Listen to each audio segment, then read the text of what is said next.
eka yen ho ne yeba na ene se yeba ma wasoma ye ode wani so aye ode nyina no wonsam nso be ye ode eno no eye promasido for onga nti amamesa helping hand ilele na ewia nkwada na da achinti se de be no wo mbe nyini na wati kobesi obi anim no eyon vita ene ese ode ema wonom na ye kanisa no abusua ye di dokono ubedi dokono no nso a di yellow corn dokono de ebe ma wo ahoden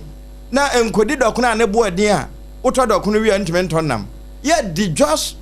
pastry wo mo dokono no ewie wo mo kan yen ho ena ye bebe nse no ma wo ne na edi mu akotene no ebi ne se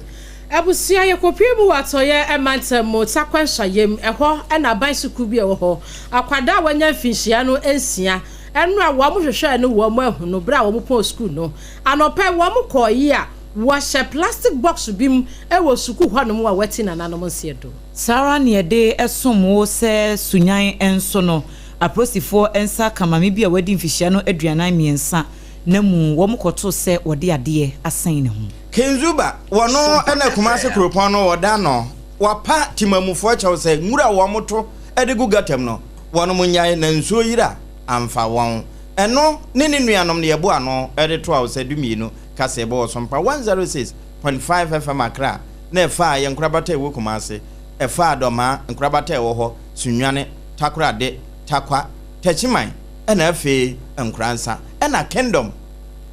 106.1 Mankasim wono nso fa bi na damfo pa radio France Abrochimamu ena yen triple man ajape Apam Dadaa mene ma no Abena Adepa Kofi enafi Adwoa asare yede ebesum ye soreso na mobrasem eyobi asem enso atoaso yede mu nyina se amamumu eniti